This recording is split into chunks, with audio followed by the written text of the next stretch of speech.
Did it live up to all your hopes and dreams? Yes, I love Bombay.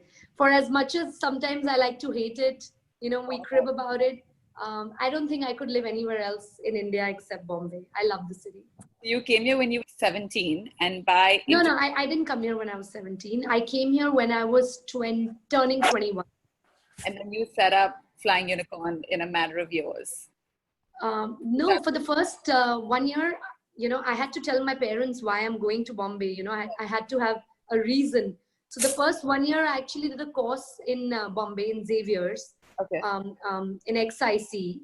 And I went on to get an internship at Percept, the company. And while I was at Percept in the first 4 months, I realized that I wanted to start my own company. So that's how it happened. And why films? What made you launch Flying Unicorn? Actually, I didn't launch Flying Unicorn to get into films. I launched Flying Unicorn as a content company of sorts. We had started for the first 2 or 3 years, we did a lot of AFP properties. Okay. For people to understand, those are advertising funded programming.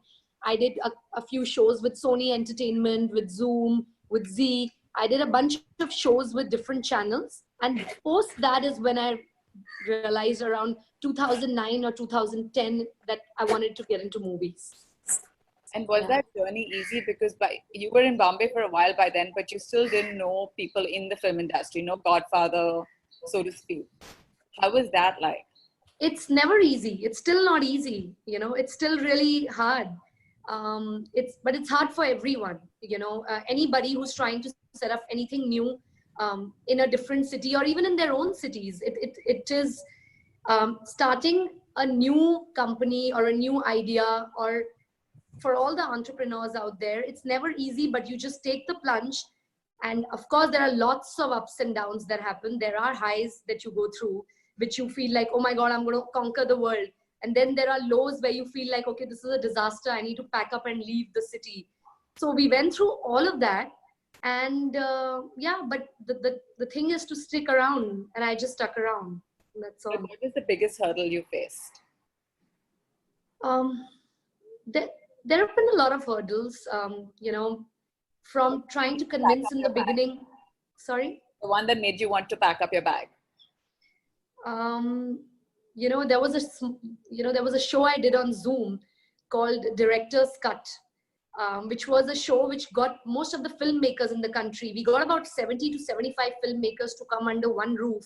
And the show was mediated by Javed Akhtar. And it was a really interesting show we had pulled together at that point.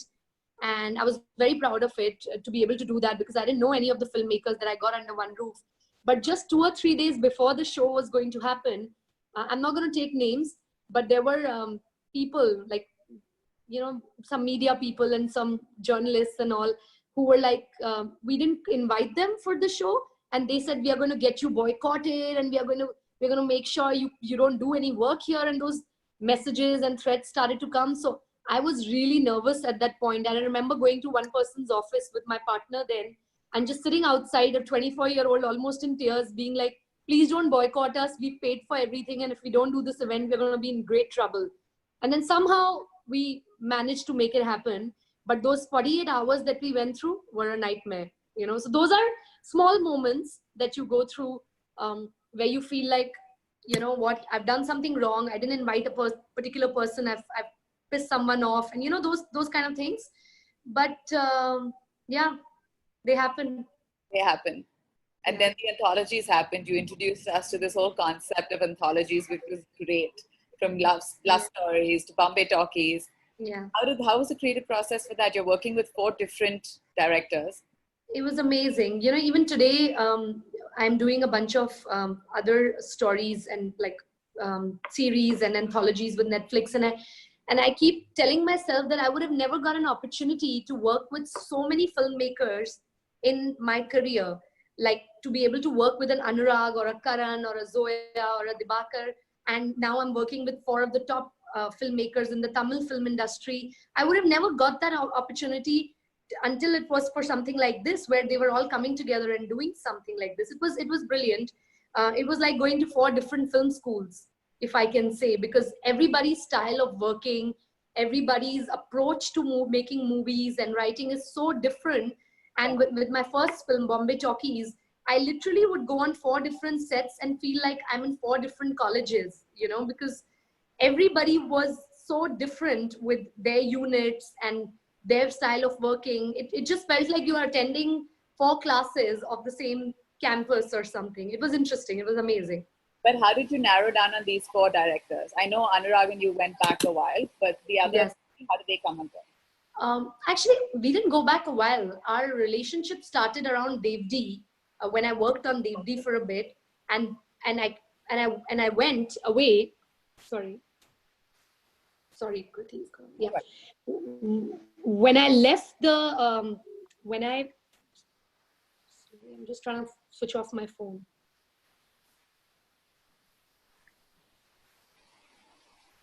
Yeah.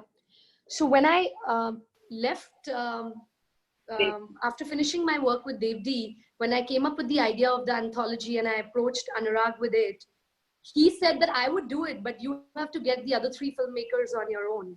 And that's how the journey began. And I was a huge fan of Dibakar. I'd seen Khosla Ka Ghosla, and I thought his style of filmmaking was very unique and very different. I reached out to Dibakar, and he was, you know, we did a few meetings, we jammed a little bit, and he said, okay, I'll do it. And the same thing happened with Zoya. I met Zoya, and then I wanted to get somebody extremely mainstream who would do something completely different from an Anurag, Dibakar, and Zoya. And I just tried my luck with Karan. I mean, I didn't even think he would ever respond to my message because I didn't know him. He didn't know who I was.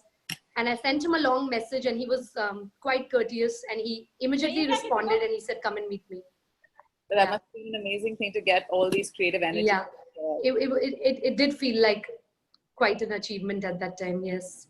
And when you took the same 4 directors for the next anthology, so is it a unit that you formed with them, that the anthologies will be done with them? How is it going forward? So this set of anthologies, we formed a unit together. So it was almost like we are all in this together and we are going to do something different. And hence Lust Stories happened. And I went back to them after 3 years and I said, guys, come on, let's do this, because a lot of platforms are coming into India. Because with Bombay Talkies, we released it theatrically. Yes. And even though it did decent for, at that time, for the concept it was, what Lust Stories did on Netflix was completely different, because it gave us a ready-made audience, which was watching movies like this, which was open to content like this right there. So yeah, I went back to them and I said, there are, you know, there's progression and there are platforms, and I think we should do this again and we should make it really fun. And I think they all did something phenomenal with Lust Stories. Yes. But do you ever feel that you should have released it mainstream in theaters, or were you happy with the platform that you got? I wish during Bombay Talkies also I had a platform like Netflix. I definitely don't feel like I should have released it differently, because I understand when you're making a film, like I am developing something which I would like to make it theatrically, and it is made on that scale. But when you're making something, you're quite aware of what the audience is. So for Lust Stories, we're quite aware that it's probably not for everyone. And when you're given a platform like Netflix, where you have your targeted audience right there, I think it benefits the film, it benefits people watching it, and it just makes a whole lot of a difference, which we saw between Bombay Talkies and Lust Stories. Yeah. But going back to this, so when you have the anthology in place and you have the kind of vision, is that when you decide that it's going to be a theatrical release or it's going to go onto an online streaming partner? You're talking about Bombay Talkies or later? Like you're saying, you're working on a film right now, which you know is going to be a theatrical release. So what makes that decision for you?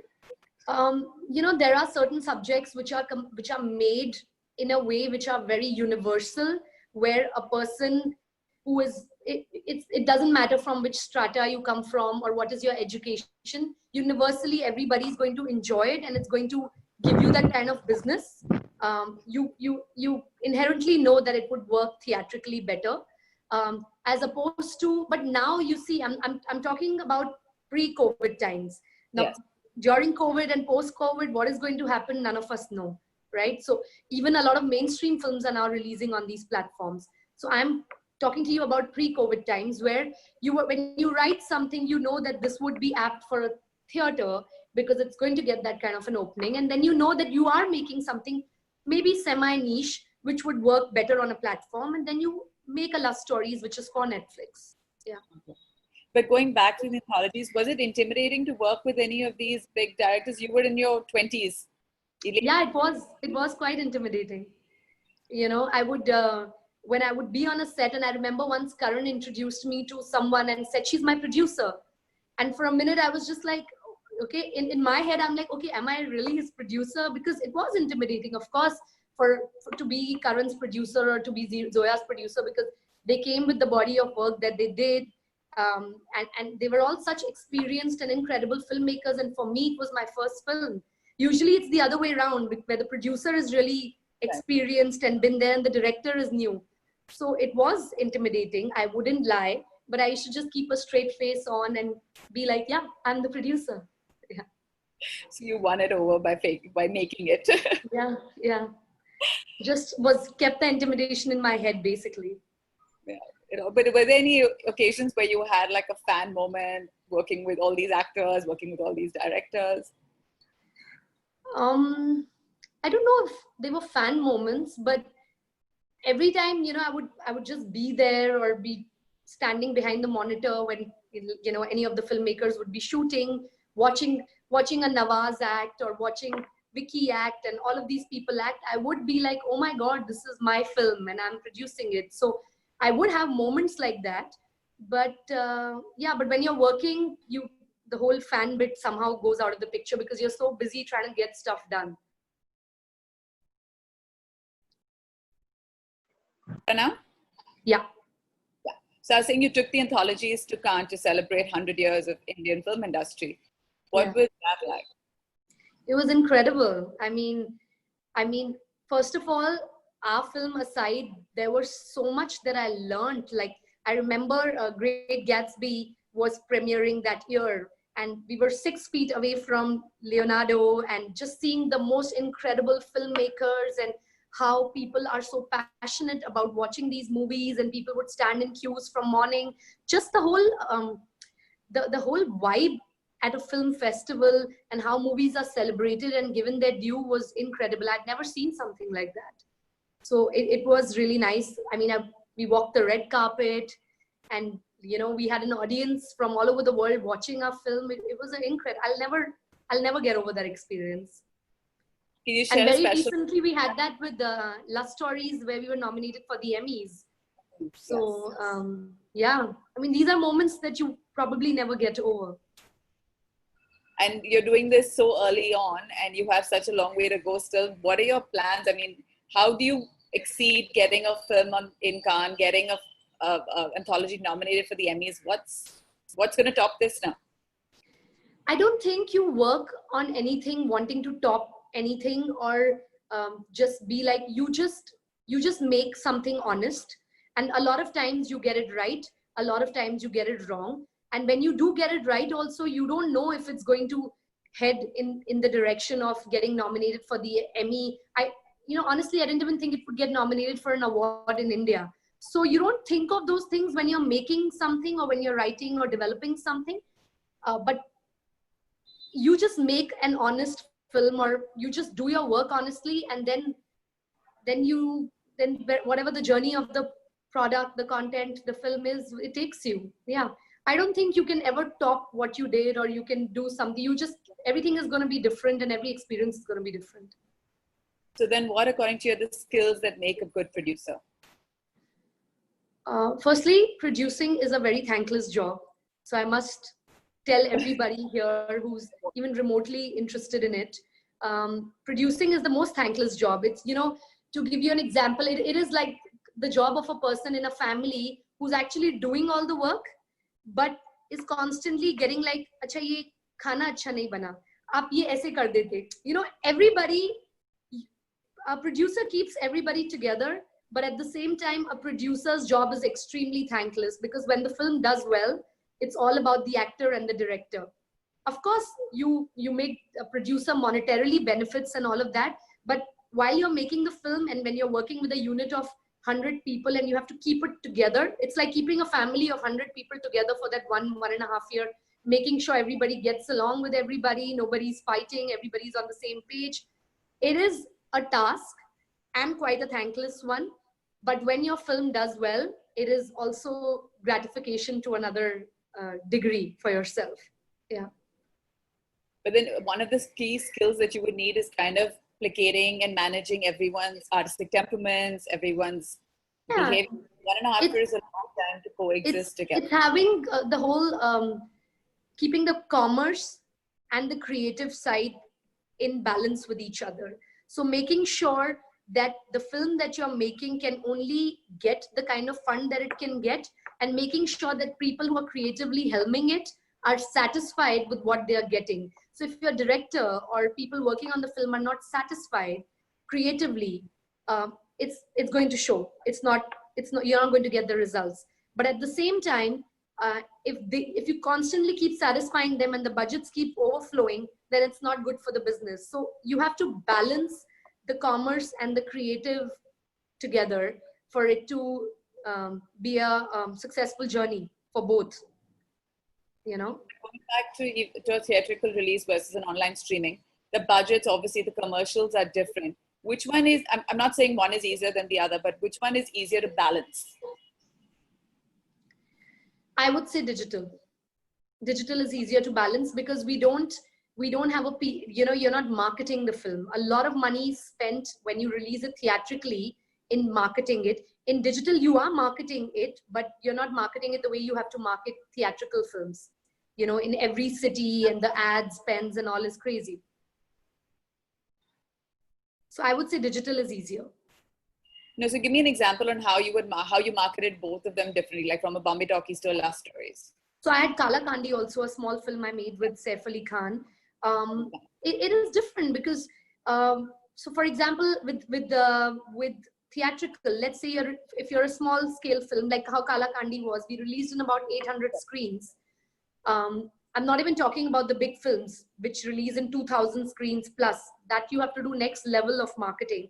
But if you release a medium-sized film in about 800 screens spread over our entire country, and our country is huge, the number of states, the number of cities, you're marketing it in each each area of the country, whether it's north, south, east, west, making sure it's, people know about it, the television spends everywhere. So the cost of the cost of marketing the film sometimes becomes the same as cost of making the film, which is I don't think fair to the film, because you're spending an X amount and you're spending an X amount to market it.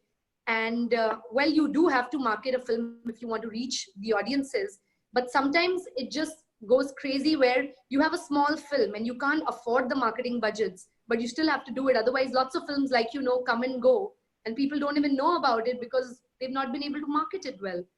As opposed to digital, where like Netflix has their whole data, or I'm talking about Amazon or any platform, they have their data of the number of subscribers they have. They're marketing it very thoroughly in those places, in those platforms, and it's very targeted marketing. So I think it definitely makes a huge difference in the overall cost of your film when you're targeted to your audience. And then you can also program the ad spend according to the audience. Absolutely. Yeah, absolutely. Perfect. Okay, so when you read a script, what are the qualities that tell you that this is going to be a success? I know you don't work with awards in mind, but you just have a pulse of what the audience wants. So how do you greenlight a project? So at where I am in life right now, like I said, I have a long way to go, and I have to make a lot of those films that I feel will work with all kinds of audiences. But the last 1 year, I've taken a lot of time to understand that. I've read lots of scripts, and I know exactly if I make this film, it's going to be interesting probably, but very limited. So where I am headed towards is I'd like to make more homegrown stories, which connect with people at every level, and right now we have, everybody is watching these platforms and they have contents from every country on their screens. So what I would like to focus on is, India has so many interesting stories to tell. So I want to be able to find homegrown stories from our country, which people in our country relate to first, but at the same time, they're universal in their theme. So even if you're watching it on a digital platform sitting in Australia, you should be able to connect with it, because they are, end of the day, universal stories.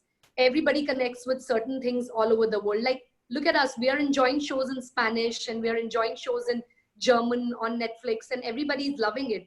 So clearly it goes to show that language is cutting across all barriers now, because people just want to watch a good show or a good film. And I think language is becoming, at least it's beginning to become secondary. If something is really interesting, people will watch it from another language too. Do you see that happening with the Indian film industry as well, especially with online streaming? That we will be picked up by people irrespective of the language? Absolutely. In fact, in the last 5 years, when these films like Lunchbox, Masan, Gangs of Wasseypur, when they broke through at these festivals, people from all over the world watched them. They didn't care. And I'm talking about 4 to 5 years back. Imagine today when people would go to the theater and watch them in European markets and all of that.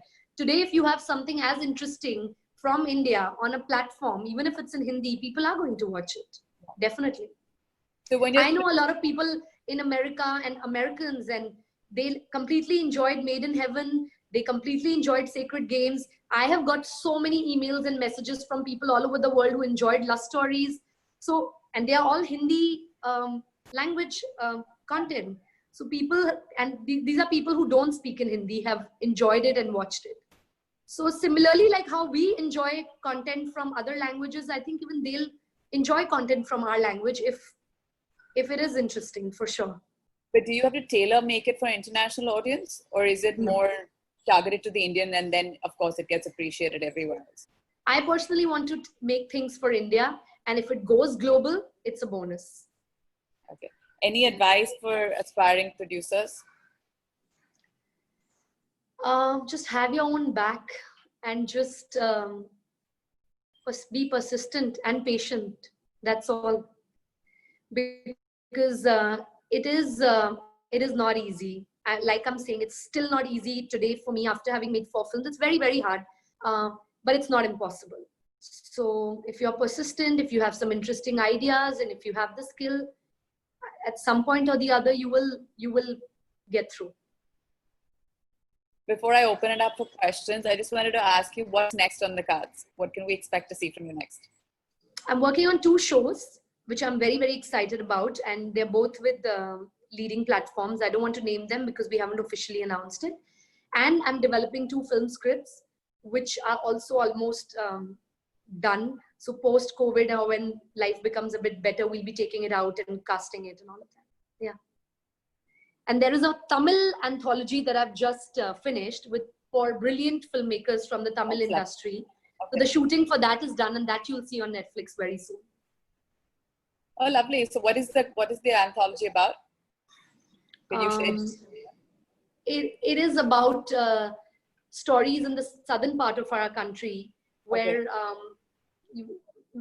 it is based on a lot of honor killings that happen in south of India. But very interesting, very entertaining stories.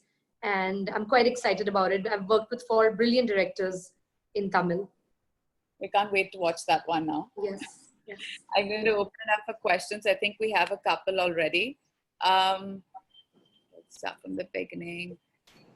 So, aspiring producer, how do you approach? Someone wants to know how to approach you to suggest stories. You can email me your stories, and I will definitely reply. Okay. How do you evaluate a script? Do you have a typical process? If I instinctively like it, and if I feel like I could do justice to it in terms of producing it, like if I can cast it or I can get funding for it and I can put it in the right way, I will take it. But if I feel, sometimes I read something very exciting, but it's a very ambitious project, and even though I love it, I know that I won't be able to pull it off at this point in my career, so I don't take it up. And I'm usually very honest with the person, because I have been there, and I know when people waste your time, so I don't like to waste people's time. So if I feel like I won't be able to pull it off, I'm very honest, and I'll tell you right away I won't be able to pull it off. But talking about funding, just to think, how easy or difficult is it to get funding for new projects now? Uh, well, if it is if the budget is appropriate to the script that you're making it, the script, the idea that you're making, and if it's cast decently well, and if the whole thing comes out together, it is hard, but it's still now become possible with so many streaming services as well as so many independent producers. But if something that doesn't monetarily make sense, it sometimes becomes hard to get funding for. Okay, let's go back. How will the industry prepare themselves better for pandemics? Like every other industry in the world which is suffering, you know, like hospitality, like so many people are suffering. I think people are finding a way. The shoots are beginning from next month, I believe, in full flow. And like in every crisis, people find a way and make it work. So I'm sure this, like everybody's making it work, and I'm sure the industry will also find a way. Maybe a better way, because a lot of times we had a really elaborate crew and we had 10 people doing one person's job. So now people will understand that better, and one person will do one person's job the way it's meant to be. And budgets will be better. Yeah, hopefully. Better utilized, cross fingers. Yeah, hopefully. More people asking you how to approach with an outline or a script. She's answered that one. The best way to get your script. We have a lot of people who send you scripts. Someone's reminding people, don't forget to register your script before sending it in. Why is this important to register? It's extremely important because, in fact, it is so critical that you do that, because sometimes what happens is, see, there are some themes which are very universal. So if you're sending me a love story, which probably I'm developing a love story and I have a couple of similar scenes and you have similar-ish scenes, and I read yours, and then you see that eventually in my film, you'll be like, oh my God, she took an idea from the script that I sent her. So that shouldn't happen. So when we develop something, we immediately register it so that copyright issues don't happen and ownership issues don't happen. And I would advise all the writers and filmmakers to register the content that they send out to people.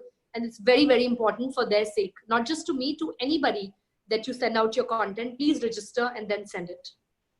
Okay, perfect. Do we have to share the complete script or just a synopsis will do? Do you have to register the complete script, or do you have to send? I guess in the same thread of sending you scripts. They want to know whether you require a script or a synopsis only. A synopsis would always be better, because once you read the synopsis, you know immediately if you're interested in a subject like that, and then you read the entire script. So a synopsis would be better, followed by the script. Sure. Okay. How's the collaboration between a director and a producer, and what is the creative input of a producer? It's like a marriage, hopefully a healthy one. You know, you fight, you bicker, you vent. There are days where you want to kill each other, and there are days where you're inseparable. But if, like a good solid rock marriage, if the bottom line is that you want to stick it out, and whatever you're doing is the best for your baby being the film, that's what it is. I definitely think it's like a marriage. Like, I worked with Akshat on Kalakandi, and there were days where we just wanted to kill each other, and there were days when we would just be crying with each other and we would be celebrating. So you go through different days like you are with your family, and you make it through. But the relationship between the director and producer is very important. They both have to respect each other. I have to respect my creative boundaries, because end of the day, the creative decision are the directors, and the director has to respect the producer's vision of you know, putting the film together, as well as the budgets of the film. So if you both respect each other's work and you give each other inputs on what you believe in, but at the same time don't cross boundaries, I think it's a good way to go. We've got a lot of people complimenting Saif's performance in the movie. Yes, and I love Saif. Honestly, you've never seen him like that, like we did in the movie. Yeah. I just, you know, maybe I'm biased, but I do feel the film was slightly underrated, and you know, we had an opportunity to put it out on a platform and we didn't, and I wish today we had. That's a one regret I will always live with. I wish we had got it on a platform, but we insisted on a theatrical release. And since the film was niche, it didn't do the business that it could have done, or the response it could have gotten if it was digitally released. Because his performance and the story was unbelievable. Yeah, all of them, Saif, Sobita, Kunal Roy Yeah. Kapoor, Deepak Dobriyal, they were all brilliant in the film. And I feel like something lacked somewhere, for sure. That's the reason it didn't cross that bridge. But I'm very proud of that film. It's a great film. Probably like you're saying, more niche audience. Yes. Yes, for sure. But those are the lessons you learn in life, and you don't hopefully repeat them again. Let's. Yeah. What are the basic qualities of a writer?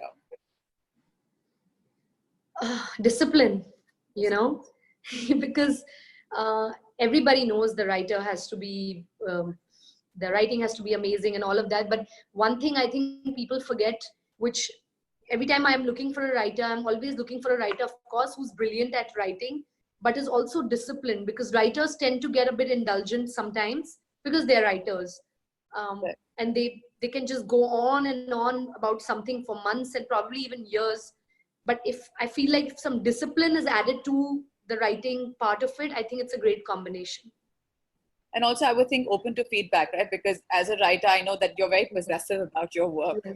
And if Yes. someone tells you, no, this needs to be framed differently or can be better, you're a bit like, you're hurt because it's your baby. And But open to feedback has to be every creative person, whether it's the editor, the writer, the director, even the producer. Everybody has to be open to feedback, because filmmaking is a collaborative process.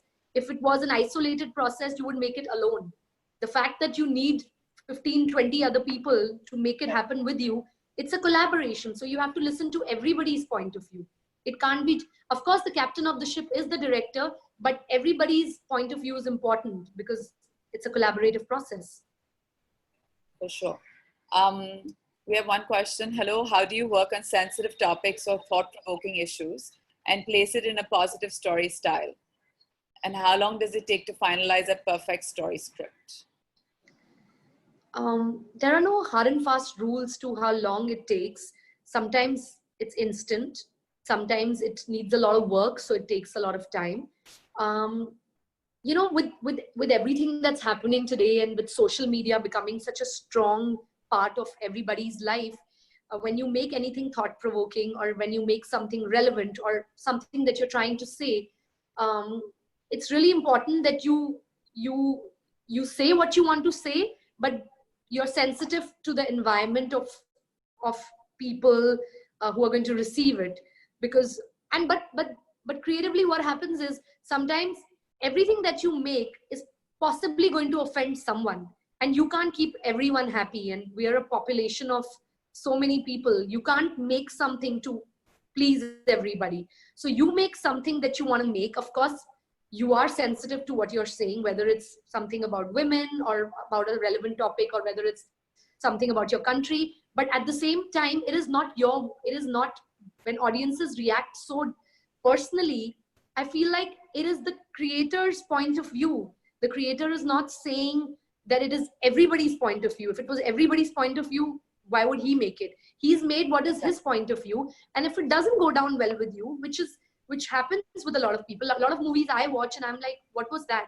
That is an opinion which you are bound to have and you should have, but you can't hold it against the person who made it, because that was their point of view. So like, you have to be open to everything. You have to be open. Of course, it might offend certain people. Like I said, you have to be sensitive and you have to get the information right before you're sharing it with the world. But something someone is saying is their point of view. And that is why it is cinema, and it's so beautiful, because this is where you can probably have a voice to things that you can't in real life, you know, so that's why you're putting it out there on the screen. And you can probably change somebody's point of view as well. Yes, you can. I mean, I remember when I moved to Bombay, and the first film I saw in the theater here was Rang De Basanti, and I hadn't felt as patriotic in the 20 years of my life the way I felt after watching Rang De Basanti. I walked out of the theater, and I watched it again 2 or 3 days later. I walked out of the theater feeling, oh my God, I love my country and I want to do something for my country. A lot of films make you feel like that. And I strive to make a film like that someday, where I make a film and it makes a lot of people feel something, you know, that they want to do, whether it's patriotic or anything. But the way Rang De Basanti made me feel, I mean, I felt hugely patriotic for the first time after watching that film. Yeah, that film had its own magic. Yes, it did. How do we pitch our projects to streaming platforms? There are creative teams in every streaming platform. You reach out to them and you share your ideas or your scripts with them, and they usually get back um, to every writer or to people who write to them. But there are creative teams in every streaming platform looking for content. So those are the people you need to reach out to. Someone's asking if you've tried acting. Oh. I'm really shy, you know, I can't even do lives on Instagram. Zoom is a little more comforting because it's a limited number of people, but those lives, I'm really shy in front of the camera. But thank you, whoever is asking. How do you collaborate with the director? I think she's answered that when she spoke about it being like a marriage. Basic qualities of a writer we've covered. The same thing, how do you explore content themes that are not so popular in our country or sensitive to a certain community? I think you've answered that. I've actually made way too much content which is sensitive to, like even my Tamil film, which is on honor killing, the series that I'm doing. It is sensitive to a lot of people in this country. But you got to say sensitive things in a sensitive way so people understand it and watch it and be like, okay, this is a problem, and hopefully there will be solutions to these problems in the years to come. Yeah. How do you cast for your films? Do you work with particular casting directors, and can an actor get in touch with you for work?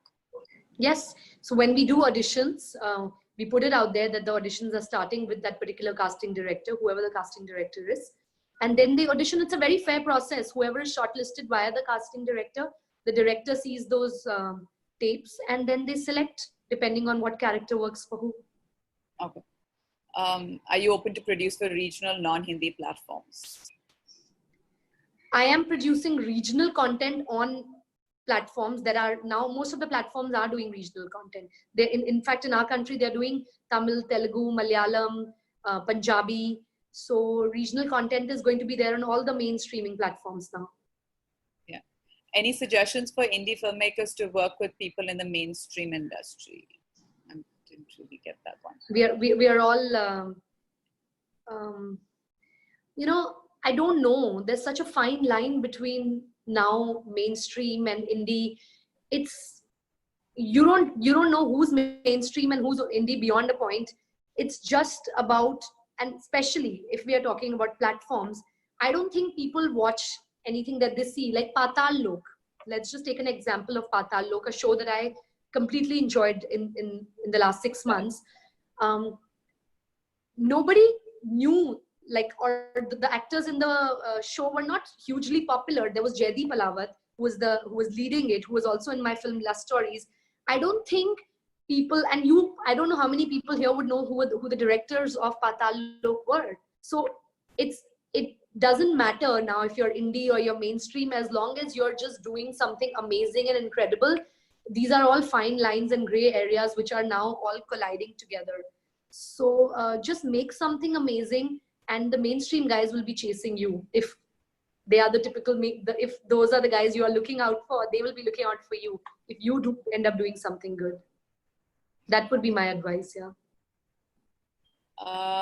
I've read that screenplay writers should leave some space for actors to take in the emotions and interpret the actions, and for the director to give his vision. So how should we strike a balance between writing action lines in script and leaving some for the crew to add? Very specific question. That's primarily a director's job. That's what the director is doing, right? What else is the director doing? The director is taking the script from the writer.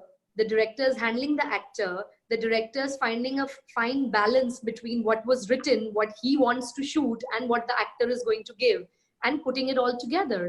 So that's why he's called the captain of the ship, because he's actually taking the script and taking the writers, the actor, and letting them all do their job in the best way possible. So yeah, that's the director's job. How is business different between theater and online streaming platforms? OTT. I answered that. Yeah, you but did.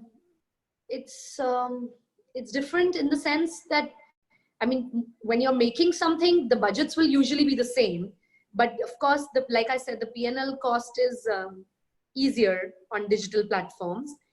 But let's hope this lasts, because we don't even know what the future of the platform holds. Because if the budgets go all haywire and the content, and they don't get the kind of subscribers that they're looking at from our country, then things might change around. I don't know. I don't work with a streaming platform, but it is slightly easier on the marketing front with a digital platform. When you were starting out as a producer, how do you get a script if you don't write it? You find the writers, you find scripts. That's what you do as a creative producer. Because when I actually, even today, when I tell my parents I'm a producer and they live in a small town, they still don't understand how am I a producer, because in their head the producer has to have the money. They're like, oh, but you don't have the money, how are you producing? So my aunt, and it's very hard to explain it to them, but the producer's job is to find that script that he wants to give life to. So that's how you find, if you want to be a producer, the first job is that you find a script. You find a script that you want to make, and then you put life into it. You put actors to it, you put a director to it, you put funding to it, and that's what you're doing as a producer. Yes, a follow-on is, how do you require a lot of money, which you've answered. A lot of people still want your email ID or an email ID where they can share the script. And I shall share it. Yes. How does one How know? I will share it with We'll put it up on the platform. I'll put it up on my Instagram actually, so yeah, you can take it from there. Perfect. A lot of platforms do not accept unsolicited scripts. You need to have an agent. How do you know which agent is suitable for the project, and how do you track the progress? That, my friend, is a whole lot of hustling that you have to do in the industry. You know, it's like, how do I answer that? It's like when you try to get into the system, you find out what are the right agencies for writers, for directors. You try and get through them. You share your ideas with them. You share your script. Currently, there are a lot of incredible agencies who are protecting and looking out for writers, because according to me, writers are gold. Because they are sitting on the gold mine, right? So they should have been protected long ago, but now people are realizing that and valuing writers more than ever. So these agencies are there to look out for you, to protect you commercially, as well as protect your property, copyright, and all of that. So reach out to these agencies. There are a bunch of them. There is, of course, Tulsi, that I work very closely with. There's Tulsi Pictures, there is Kwan, there are a lot of agencies. There's Exceed Entertainment. All these agencies are looking for good content. So as writers, you can reach out to them, because sometimes it becomes hard for writers to reach out directly to a producer or to a platform. So sometimes it's good to reach out to these agents who put you on to the right people after reading your scripts. So yeah, and there are a bunch of agencies that you can connect with. And would they also help you register your script?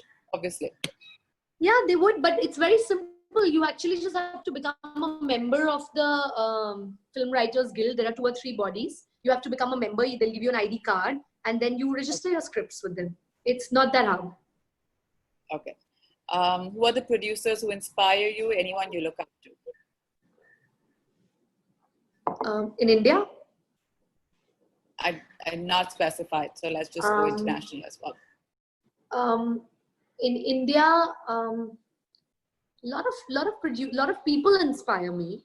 When I say inspire me, I mean I love the work that they've done and continue to do, but that doesn't mean that that's the kind of work or that's the route I want to take. It just means, like, I have a lot of respect for an Ekta and a Karan as well, for the amount of opportunities they've given to so many people. At the same time, Anurag, who has given so many opportunities to so many DOPs, writers, actors.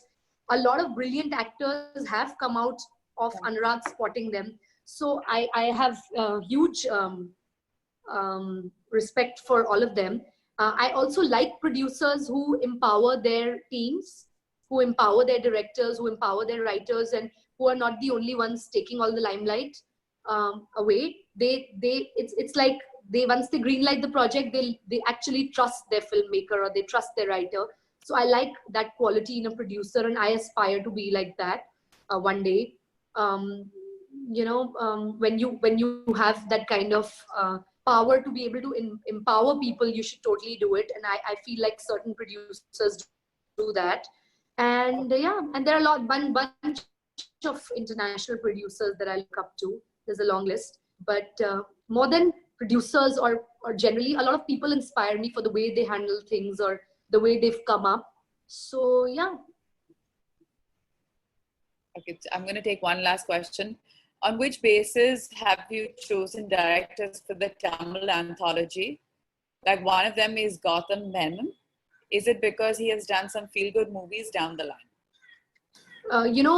When you put a series together with different filmmakers, you try to take filmmakers who do very different kind of work from each other. That's what I did with even Love Stories, because Karan is very, very different from Dibakar Banerjee. And Anurag is very different from a Zoya Akhtar, and Zoya is very different from Dibakar, and they're all different from each other. Because if you put the same kind of people in a film, then it's going to be a very similar kind of four films. Yeah. So similarly, even in Tamil, I've tried to take Vetri Maran and a Gautam Menon, who are poles apart from each other, but who both their cinemas, Menon film, and I completely enjoy a Vetri Maran film as well. So it's basically that when you're putting different filmmakers on a project and you want different voices in each story, like when you look at Love Story, every voice or every film is so different from each other, and you can tell that this is a Karan film or this is an Anurag film because of their particular style of filmmaking, and that's the whole idea of an anthology. Similarly, in Tamil, we've tried to do the same thing. We've got 4 different filmmakers who are poles apart from each other, but yet have similar sensibilities at some level.